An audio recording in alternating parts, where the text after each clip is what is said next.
রাত এবং দিন পার হচ্ছে, ঘন্টা মিনিট সেকেন্ড চলেই যাচ্ছে, চলেই যাচ্ছে আমাদের জীবন থেকে। প্রতি ঘন্টা, প্রতি মুহূর্ত, প্রতি মিনিট, প্রতি সেকেন্ড অনাদরে অবহেলায় আমাদের হায়াত থেকে হারিয়ে যাচ্ছে। আমাদের শরীর প্রতি মুহূর্তে হয় মৃত্যুর দিকে, নয় দুর্বলতা অসুস্থতার দিকেই যাচ্ছে। হয় মরতে হবে, নয়তো ধীরে ধীরে কি হইতে হবে? দুর্বল, অসুস্থ, বৃদ্ধ, এটাই হইতে হবে। এটাই আমাদের পরিণতি, এটাই আমাদের গুণ। আওয়ালাম নুআম্মিরু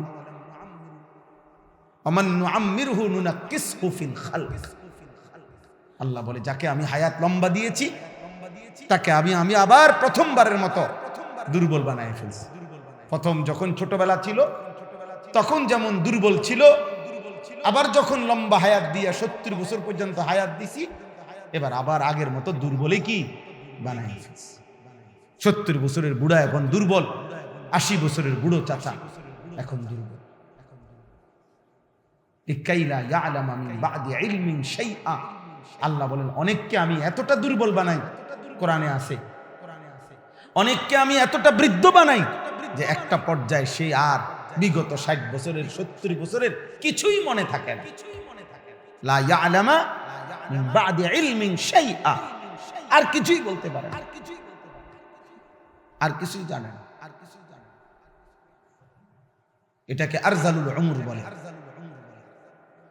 একেবারেই শেষ অবস্থা, শেষ বয়স, যে বয়সে আর কোনো স্মৃতিশক্তি কাজ করে না, ব্রেন কাজ করে না।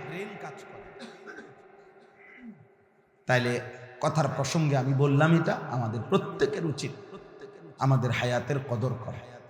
আল্লাহ আমাদেরকে তৌফিক দান করেন। নবীজি সাল্লাল্লাহু আলাইহি সাল্লাম বলছেন, নি'মাতানি মাগবুনুন ফীহিমা কাসীরুম মিনান নাস আস-সিহহাতু ওয়াল ফারাগ। দুইটি নিয়ামত এবং বান্দার কাছে যখন থাকে সে ধোঁকা খায়, কদর করে, সে মনে করে আছে তো শেষ হবে না। আল্লাহ বলে, যতক্ষণ এই দুইটা নিয়ামত থাকে, নবীজি বলেন, সে ধোঁকা খায়, মাগবুন, সে প্রতারিত হয়, ধোঁকা খায়। একটা হলো আস-সিহহাতু, সুস্থতা। সুস্থতা যখন থাকে সে মোটেই বুঝতে চায় না একদিন অসুস্থ হবে, একদিন দুর্বল হবে, একদিন চোখের শক্তি, কানের শক্তি, হাত পায়ের শক্তিগুলো ক্ষয়ে যাবে, এটা তার মনে থাকে।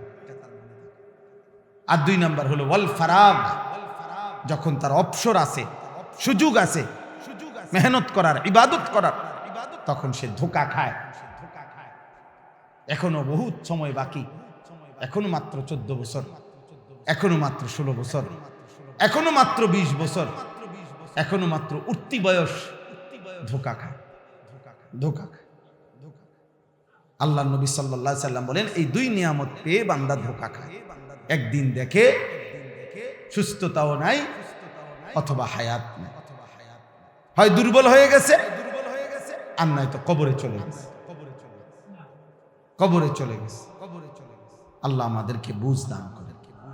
আমাদের এটা প্রত্যেকের, একটা ছেলে ভাবো, এমন সুন্দর জীবন কেন নষ্ট করে দিবা, এমন হায়াত কেন নষ্ট করে দিবা? ধরে নাও এই সমাজের কেউ তোমার দিকে, তোমারে কেউ ধরতে পারলো না, ছুঁইতে পারলো না, তোমার চুল দেখা, চেহারা দেখা, তোমার এই অসৎ বেঈমানের মতো চুল চেহারা দেখে তোমাদের অনেক যুবককে আব্বা মানুষ কলিজা দিয়া ঘৃণা করে, এজন্য কেউ ডাকে না, কেউ ফিরাইতে চায় না, মনে করে যে এই চুল চেহারা, আর সাথে যে 2-3টা দোস্ত তার সাথে, এগুলা চোর না, ডাকাত, সন্ত্রাসী না, চাঁদাবাজ, কোনটারে ধরে বয়, কোনটারে কূপ দিয়া লায়, বাধ্য তার মতো সে নষ্ট হয়ে যাক, ফেলে দাও, পচা জিনিস ধরতে নাই, নষ্ট জিনিস ধরতে নাই, ডাকতে নাই, আবর্জনা ঘরে রাখতে নাই, বাধ্য বখাটের মতো চলো।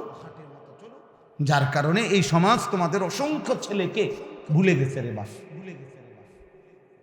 ভুলে গেছে, কেউ আর ডাকে না, কেউ ডাকে না।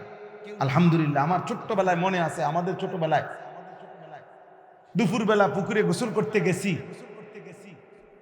তো আমাদের নানার বাড়িতে একটা বট গাছ ছিল, বট গাছের একটা ডাল ছিল পুকুরের পাশে, এটা দিয়ে বারবার উঠতাম আর লাভ দিতাম পানি, ফলে গোসল করতে দেরি হয়েছে। কমপক্ষে 5 জন আইসা, একবার ছোট মামা, একবার বড় মামা, একবার মামা তো ভাই, এমন আপন জন অথবা গ্রামের স্বাস্থ্য নানা, ওনারা পর্যন্ত ডাক দিয়া দিয়া উড়াই দিছে, ওঠ দুষ্টামি করস, এখনো এতক্ষণ লাগেনি গোসল করতে। তো 5 জনে উঠাই দিছে। আমাদের গোসলের এই দেরিটাকে ওনারা মনে করছে আমরা দুষ্টামি। এটা সৌভাগ্য আব্বা, এমন অভিভাবক জুটছে যাদের, যে যাদেরকে ফেরাইয়ে দিছে। আর এখন দুর্ভাগ্য তোমাদের, দুর্ভাগ্য 365 দিনে, খোদার 1 বছরে মুসলমান মা বাবার ঘরে ঘুমাইয়া এমন দুর্ভাগা যে কেউ তোকে কোনোদিন একদিন ফজরের নামাজের জন্য কেউ ডাকে নাই যে হায় মুসলমানের সন্তান আল্লাহকে সেজদা করবি কোন দিন।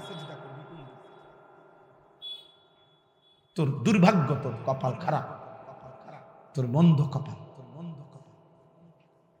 তোর কপাল মন্দ, তোর কপালে এমন মা জোটে নাই, তোর কপালে এমন বাবা জোটে নাই। আফসুস বেটা, আফসুস, আফসুস, আফসুস, দুর্ভাগ্য এটা।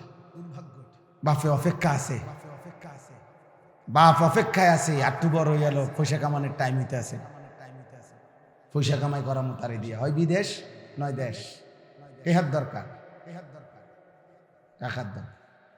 কত লাগবো কোন বিদেশ যাইতে? 12 লাখ 15 দিনের ভিতরে ব্যবস্থা করে, 18 লাখ অসুবিধা নেই, টাকার দরকার। তে আমার টাকা উপার্জনের বেশি, তারে আমি কামে লাগাই, তাহলে আমার বাইক বিল্ডিং হইব, জমি কিনতে পারবো। বুঝেন নাই? তো তুমি যেমন তোমার মা বাবার কলিজার মধ্যে তোমার জন্য স্বপ্ন তেমন। আফসোস, আমি বিদেশ যাইতে খারাপ বলি নাই, বিদেশ যাওয়া নিষেধও বলি নাই। কোরআনুল কারীম আল্লাহ বলছে ফামশু ফি মানাকিবিহা, আমার জমিনের যেখানে মন চায় তুমি সেখানে যাও। কিন্তু আল্লাহ ভুল্লা কেন? নামাজ ভুল্লা কেন? মালিক ভুল্লা কেন?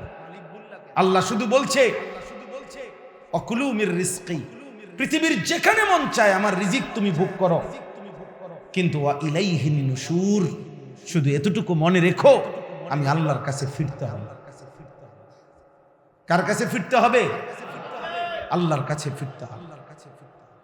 আল্লাহ বলছে কুল হুয়াল্লাযী যারাআকুম ফিল আরদ ওয়া ইলাইহি তুহশারুন, হে নবী আপনি বলেন এই বিশ্বময় আমি আল্লাহ তোমাদেরকে ছড়িয়ে দিয়েছি।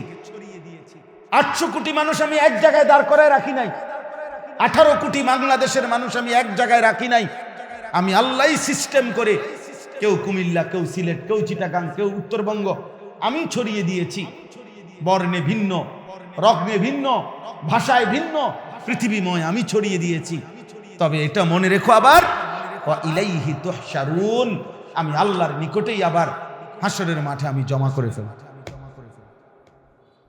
আমি গুটায়ে ফেলবো, আমি একত্র করে ফেলব। এজন্য দোস্ত আল্লাহর থেকে ছুটবা কেমনে?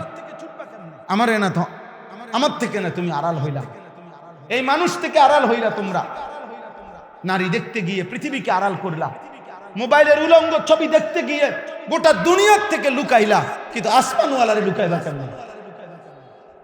এই মুসলমানের বাচ্চা বলো না, ওই মালিককে লুকাইবা কেমনে? আলা ইয়ালামু মান খালাক, আল্লাহ বলে বান্দা যিনি সৃষ্টি করেছেন তিনি জানবেন না তার সৃষ্টি কখন কোথায় কি করছে? কথা বলে না, আল্লাহ জানবে না? তিনি দেখেন না? ওমা তাকুনু ফি শানিন ওমা তাতলু মিনহু মিন কুরআনিন ওয়ালা তা'মালুনা মিন আমালিন ইল্লা কুন্না আলাইকুম শুহুদান ইয তুফিদুনা ফীহি। আল্লাহ বলে বান্দা তুমি যেখানেই থাকো না কেন, তুমি আমার কোরআন যেটুকুই পড়ো না কেন, যখন তুমি যেই আমলই করো না কেন, যাই তুমি করো যখন করতে থাকো, আমি আল্লাহ তোমার সামনেই থাকি। যাই করো যখন করতে থাকো, আল্লাহ কোথায় থাকে? কুন্না আলাইকুম শুহুদান, আমি তোমার সামনে উপস্থিত থাকি, আমি দেখতে থাকি। মদের আড্ডায়, রাত গভীরে জুয়ার আড্ডায়, নারীর আড্ডায়, এটাও আমি দেখি। তাহাজ্জুদের সেজদায় চোখের পানি ফেলছে, আমি তাও দেখি। দেখি কিনা বলে? আল্লাহ তাআলা দেখতে থাকে, আল্লাহ তাআলা দেখতে থাকে। আল্লাহ তাআলা দেখতে থাকে। আল্লাহ আমাদেরকে বুঝ দান।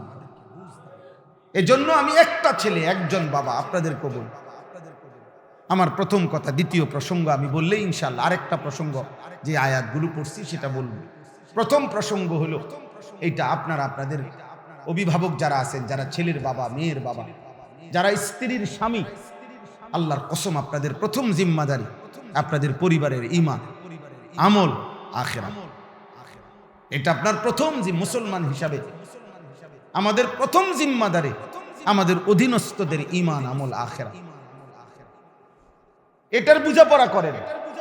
বিদেশ পরে, চাকরি পরে, ব্যবসা পরে, দোকান পরে, এটার বোঝাপড়া করেন। এটার বোঝাপড়া করে আপনি তার সাথে এই বুঝপড়া করেন।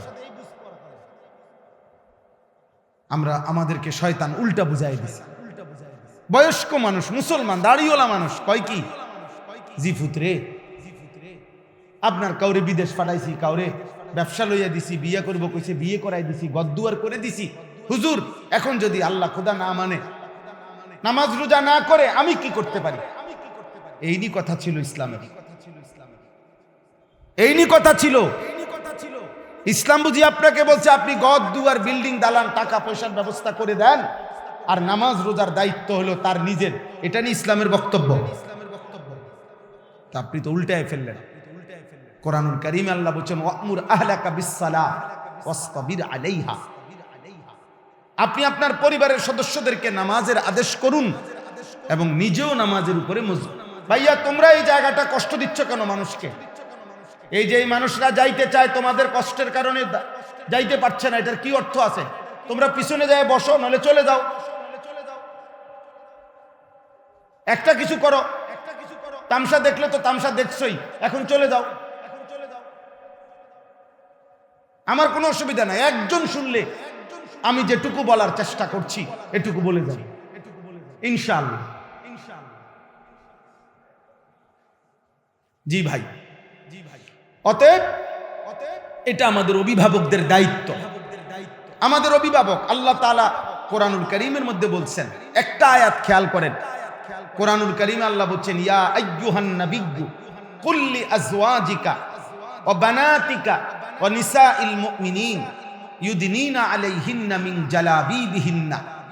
আল্লাহ তাআলা বলেন, হে নবী, আপনি আপনার স্ত্রীদেরকে বলেন, আপনি আপনার মেয়েদেরকে বলেন, আপনি সমস্ত ঈমানদার নারীদেরকে বলেন, তারা যেন শতভাগ তাদের চেহারা সহ ঢেকে, ঢিলে ঢালা বোরখায় আবৃত্ত করে শরীর ঢেকে নেয়। বোরখা যেন করে, পর্দায় যেন ঢাকে চেহারা সহ। জিলবাব, জালাবিব মানে চেহারা সহ ঢেকে বোরখা। তো এই আয়াতে আপনি একটা জিনিস খেয়াল করেন, আল্লাহ তাআলা আলাদা করে বলছে, হে নবী, আপনি আপনার স্ত্রীদেরকে বলেন, আপনার মেয়েদেরকে বলেন এবং ঈমানদার নারীদেরকে বলেন। আলাদা করে বললেন কেন? রাসূলুল্লাহ সাল্লাল্লাহু আলাইহি ওয়াসাল্লামের স্ত্রীরাও তো ঈমানদার, নবীজির মেয়েরাও তো ঈমানদার, আর এমনি ঈমানদার মহিলাও তো ঈমানদার। তা আপনি সমস্ত ঈমানদার মহিলাদেরকে বলেন, তাইলে তো চলতো। এখানে স্ত্রীরাও অন্তর্ভুক্ত, মেয়েরাও অন্তর্ভুক্ত। কিন্তু আল্লাহ তাআলা জিম্মাদারি বুঝাইছেন, আপনি একজন স্বামী, অতএব আপনার স্ত্রীদেরকে বলেন। আপনি একজন বাবা, অতএব আপনি আপনার মেয়েদেরকে বলেন। আপনি একজন নবী, অতএব আপনি ঈমানদার নারীদেরকে বলেন। আলাদা করে বলছে। তাহলে একজন মুসলিম বাবার দায়িত্ব তার কন্যাদেরকে পর্দার কথা শতভাগ বলা, বাধ্য করা। এটা ঈমানদার বাবার ফরজে আইন, জিম্মাদারি। একজন স্বামীর দায়িত্ব, খোদার কসম, ঈমানদার স্বামী যদি হয় মুসলমান, তার স্ত্রীকে পর্দার মধ্যে রাখা এটা তার দায়িত্ব। এটা তার দায়িত্ব, শুধু বাজার করে দেওয়া দায়িত্ব না। এটা আপনার জিম্মাদারি। আপনার স্ত্রী বেপর্দা, এর জন্য আপনি জবাবদিহি করতে হবে। আপনার মেয়ে বেপর্দা, এর জন্য আপনি জবাবদিহি করতে হবে। আপনারা অনেকেই জানেন, অনেকেই এই কথাটা শুনছেন যে দাইয়ুস জান্নাতে যাবে না, এটা জানেন? কথা বলেন না। নবীজি সাল্লাল্লাহু আলাইহি সাল্লাম বলছে দাইয়ুসের জন্য জান্নাত হারাম। এখন প্রশ্ন হলো দাইয়ুস মানে কি?